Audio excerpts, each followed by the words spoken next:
Hello, good evening, नमस्कार। महाकुंभ 2025 या आज से यानी 13 जनवरी 2025 से शुरू हो गया।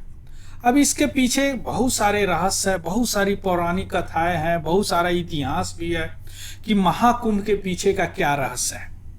महाकुंभ का नाम सुने होंगे, महाकुंभ, अर्धकुंभ, माघ मेला या 12 साल के बाद में प्रयागराज में हो रहा है। ऐसी बहुत सारी कथाएं हैं और बहुत सारी ऐसी जानकारियां हैं कि क्यों ऐसे होता है। इसके बारे में हम अभी चर्चा करेंगे कि यह मेला क्यों, इसका उत्पत्ति कहाँ हुआ, इसका पौराणिक उत्पत्ति क्या है, इसका ऐतिहासिक उत्पत्ति क्या है, यह क्यों 12 साल के बाद मनाया जाता है, भारत में किन किन जगहों पे मनाया जाता है, एक महाकुंभ क्या है, अर्धकुंभ क्या है, ये सारे चीज अभी हम समझने का प्रयास करते हैं।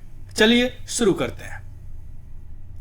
कुंभ मेला 13 जनवरी यानी 13 जनवरी 2025 को गंगा में संगम पर यानी गंगा यमुना सरस्वती के संगम पर पवित्र स्नान करने के बाद में यह शुरू हो गया। और आपको जान के आश्चर्य होगा कि यह पृथ्वी पर सबसे बड़ा यानी अर्थ पे सबसे बड़ा रिलीजियस मेला है। वर्ल्ड का सबसे बड़ा रिलीजियस मेला, यानी पृथ्वी पर इससे बड़ा कोई रिलीजियस मेला लगता ही नहीं है विश्व में कहीं भी, जिसमें मिलियंस डिवोटी जाते हैं और स्नान करते हैं। क्लियर। यह ग्रांड फेस्टिवल जो है बहुत सारी पौराणिक, बहुत सारी एस्ट्रोलॉजिकल सिग्निफिकेंस, इसमें ग्रह, नक्षत्र, तारे, ये सारे के गति को देख के यह मेला आयोजित किया जाता है। बहुत सारा सेंचुरी ओल्ड ट्रेडिशन है इसके पीछे, जो कि सैक्रेड लोकेशन इंडिया में मनाया जाता है। 4 जगहों पे मनाया जाता है, प्रयागराज, हरिद्वार, उज्जैन और नासिक, त्र्यंबकेश्वर। अब यहाँ पे हम यह चर्चा करेंगे कि इस जगहों पे क्यों मनाया जाता है, कब मनाया जाता है, कौन सा कुंभ मनाया जाता है, महाकुंभ या अर्धकुंभ या माघ मेला। क्लियर। इसका क्या पौराणिक रहस्य है, ये सारे चीज अभी एक एक करके समझने का प्रयास करते हैं। क्लियर। यह 13 जनवरी से इस तरह लोग यहाँ पे संगम पे स्नान करके और महाकुंभ का आयोजन हो चुका है, यानी महाकुंभ शुरू हो चुका है। क्लियर। अब हम आते हैं इसका पौराणिक उत्पत्ति क्या है, मिथोलॉजिकल ओरिजिन्स क्या है कुंभ मेला का, महाकुंभ का। देखिए, कुंभ संस्कृत वर्ड है। कुंभ का मतलब होता है पिचर और पॉट, यानी बर्तन, घड़ा, बर्तन। क्लियर। और इसका रूट जो है उस पीछे जाता है जब समुद्र मंथन हुआ था, और समुद्र मंथन के समय में जो हिंदी में स्क्रिप्चर में ऐसा वर्णित है कि समुद्र मंथन हुआ था, समुद्र मंथन के समय अमृत पाया गया था। अमृत, वह अमृत धन्वंतरी जो कि हेल्थ का देवता है, फार्मास्यूटिकल के देवता है हमारे संस्कृत में, है ना, आयुर्वेद के देवता है, उनके द्वारा लाया गया पॉट यानी बर्तन या घड़ा में उस अमृत को रखा गया। धन्वंतरी एक देवता है, सेलेसियल बीइंग है ना। अब यह जो क्या बोलते हैं, या जो अमृत था, या अमृत को लेके देवताओं में थोड़ा सा शंका हुआ कि कहीं ये राक्षस न ले ले और वो अमर हो जाएंगे, है ना। तो राक्षस यानी असुर के डर से कि वह न ले ले इस अमृत को, इंद्र भगवान का जो सन थे जयंत, वह उस पॉट को लेके भागे। क्लियर। भागते समय उस पॉट का 4 बूंद जो है ना 4 लोकेशन पे गिरा। 4 बूंद है, 4 लोकेशन पे गिरा, और वहीं चारों लोकेशन पर आजकल कुंभ महाकुंभ आयोजन किया जाता है, जिसमें एक प्रयागराज है, उज्जैन हो गया, है ना, प्रयागराज, उज्जैन, हरिद्वार और नासिक में, है ना। तो यह है एक पौराणिक कथा। क्या कथा है कि जब समुद्र मंथन के समय जो पॉट था, जो धन्वंतरी लाए हुए थे, जो हेल्थ का देवता है, उस पॉट में रखने के बाद में वो अमृत को असुर के डर से देवता का जो इंद्र भगवान के पुत्र है जयंत, वो लेके भागे उसको।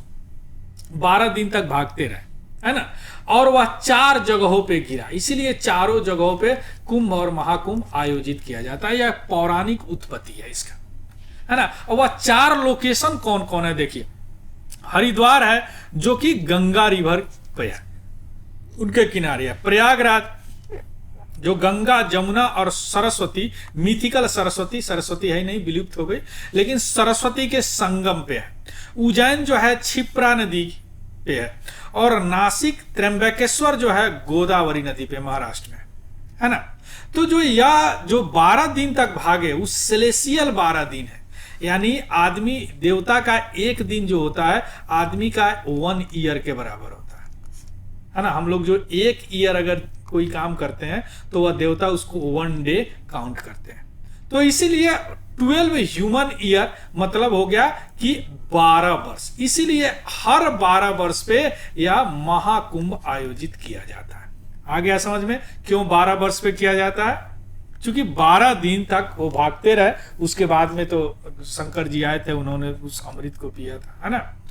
और 4 जगहों पे 4 बूंद गिरा, इसीलिए वह यहाँ पे कुंभ और महाकुंभ आयोजन किया जाता है। क्लियर? अब शुरू में हम बताएं कि क्या अंतर है महाकुंभ, कुंभ और माघ मेला में, वो थोड़ा सा देख लीजिए। Types of Kumbh Mela. कुंभ मेला कितने प्रकार के हैं? एक तो होता है महाकुंभ जो अभी आयोजित हुआ है 13 जनवरी को, यानी इसको पूर्ण कुंभ भी बोलते हैं। यह 12 वर्ष पर, हर 12 वर्ष पे प्रयागराज में आयोजित किया जाता है, यह मेला लगता है। और ऐसे पृथ्वी पर सबसे बड़ा मेला है, या विश्व में कहीं इतना बड़ा मेला नहीं लगता है। उसके बाद होता है अर्धकुंभ। अर्धकुंभ जो है हर 6 वर्ष पे प्रयागराज और हरिद्वार में लगता है। उसके बाद में है माघ मेला, यह एनुअल फेयर है, एनुअल मेला है जो प्रयागराज में हिंदू मंथ के जो माघ महीना होता है ना उसमें लगता है। और ऐसा माना जाता है कि इसी से कुंभ की शुरुआत हुआ है। क्लियर? तो 3 टाइप आप समझ गए, महाकुंभ, पूर्ण कुंभ, अर्धकुंभ और माघ मेला। क्लियर? ये तो पौराणिक चीजें हो गई, लेकिन कुछ हिस्टोरिकल चीजें भी हैं कुंभ के बारे में, उसको भी थोड़ा सा देख लेते हैं। हिस्टोरिकल कॉन्टेक्स्ट एंड इवोल्यूशन, क्या हिस्टोरिकल संदर्भ है, ऐतिहासिक, कैसे इसका उत्पत्ति हुआ। जो एंशिएंट ओरिजिन है उसमें हमारे स्कंद पुराण और ऋग वेद में इसकी चर्चा है कुंभ की।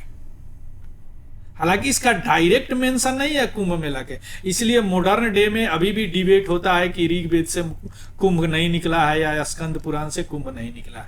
लेकिन जो माघ मेला प्रयागराज में होता है वह ऐसा बताया जाता है कि वह फॉर्मल स्टेबलाइजेशन है कुंभ का, यानी वहीं से कुंभ शुरू हुआ। जो यह चाइनीज यात्रा है युआंग जांग, इनका वृतांत जो है, जो ह्वेन सेंग भी बोलते हैं, 7th सेंचुरी में चाइनीज टेबरल थे, इन्होंने एक ग्रांड फेयर जो प्रयागराज में चर्चा किया है, और कुछ लोग उसको लिंक करते हैं कुंभ से। तो यह क्या हो गया? हिस्टोरिकल ओरिजिन हो गया, हिस्टोरिकल ऐतिहासिक उत्पत्ति कुंभ के बारे में हो गया। क्लियर? आदि शंकराचार्य का रोल भी कुछ लोग ऐसा मानते हैं कि 18th सेंचुरी में जो हिंदू फिलोसफर थे, हिंदू दार्शनिक थे, वह ऐसा मानते थे कि 4 जगहों पे वह कुंभ मेला आयोजित करते थे। क्यों? क्योंकि वहां पे जो भी तपस्वी लोग हैं उनके साथ मिलते थे, और जो भी ले पीपल है, जो भी आम पब्लिक है, उसको उनको गाइड करते थे आदि शंकराचार्य। इसीलिए वहीं से कुंभ मेला 4 जगहों पे लगने लगा। हालांकि कुछ लोग जो मॉडर्न ऐतिहासिक है, स्कॉलर है, वो बोलते हैं कि नहीं, ये तो जब देश गुलाम था उस समय लोगों को इन्फ्लुएंस करने के लिए, प्रभावशाली बनाने के लिए, या नेशनलिज्म लाने के लिए, राष्ट्रवाद लाने के लिए इस तरह का आयोजन किया गया। जैसे कुछ स्कॉलर ऐसा मानते हैं कि यह जो 1857 के बाद में यह कल्चरल रिस्पॉन्स था ब्रिटिश रूल का, और यह शुरू हुआ। यानी ब्रिटिश क्या करते थे, धीरे धीरे इंडियन कल्चर को खत्म कर रहे थे, तो उस कल्चरल उसी को खत्म कर, उसी के विरुद्ध में इस तरह का मेला आयोजित किया गया। कुछ लोग ऐसा मानते हैं कि भक्ति जो मूवमेंट हुआ था 12th सेंचुरी में, इसके कारण यह कुंभ मेला या एक ट्रेडिशन ले लिया कि कुंभ मेला आयोजित किया जाएगा, और आयोजित होता है। क्लियर? अब सवाल उठता है कि क्यों मिलियंस लोग आते हैं कुंभ मेला। जैसे इस बार स्टीव जॉब्स की बीवी भी आई हुई है, वहां पे बहुत सारे रशियन, बहुत सारे विदेशी लोग आते हैं।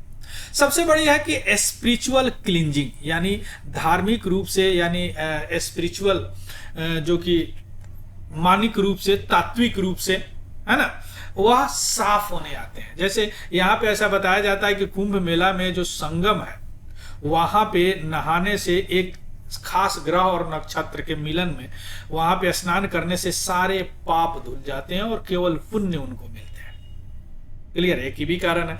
दूसरा कारण है बहुत तरह के साधु जो कभी नहीं दिखते हैं, अचानक आते हैं यहाँ पे। साधु हो गए, बहुत सारे अखाड़े के लोग हो गए, जो कि रेयर अपॉर्चुनिटी लोगों को मिलता है, ले पीपल्स को, जो आम पब्लिक है, कि उनको इस तरह के होली मैन, इस तरह के पवित्र आदमी से मिल सके, जो बहुत सारे सेक्टर से आते हैं।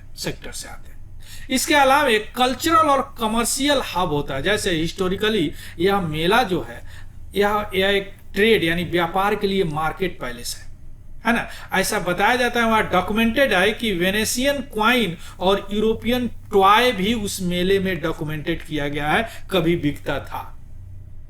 क्लियर। इसके अलावा कम्युनिटी बॉन्डिंग की बात कर सकते हैं कि सामुदायिक एक लगाव होता है इस मेले में आके, जो कम्युनल पिलग्रिमेज है, जो कि यूनिटी और फेथ को एक शेयर किया जाता है बहुत लोगों के द्वारा। क्लियर। तो ये सारे कारण है जिसके कारण मिलियंस लोग कुंभ में आते हैं और इसको विश्व का यानी अर्थ का सबसे बड़ा रिलीजियस मेला बना देता है। क्लियर। यह पीडीएफ हमारा टेलीग्राम चैनल है तिवारी जनरल स्टडी, वहां से आपको मिल जाएगा, वहां से देख लीजिएगा, उसको भी ज्वाइन कर लीजिएगा। और अगर ये इंफॉर्मेटिव लगे तो प्लीज लाइक, शेयर और सब्सक्राइब जरूर कीजिएगा। आर्ट एंड कल्चर के लिए यह बहुत इंपॉर्टेंट है। So thank you, have a good day and happy learning. Thank you very much.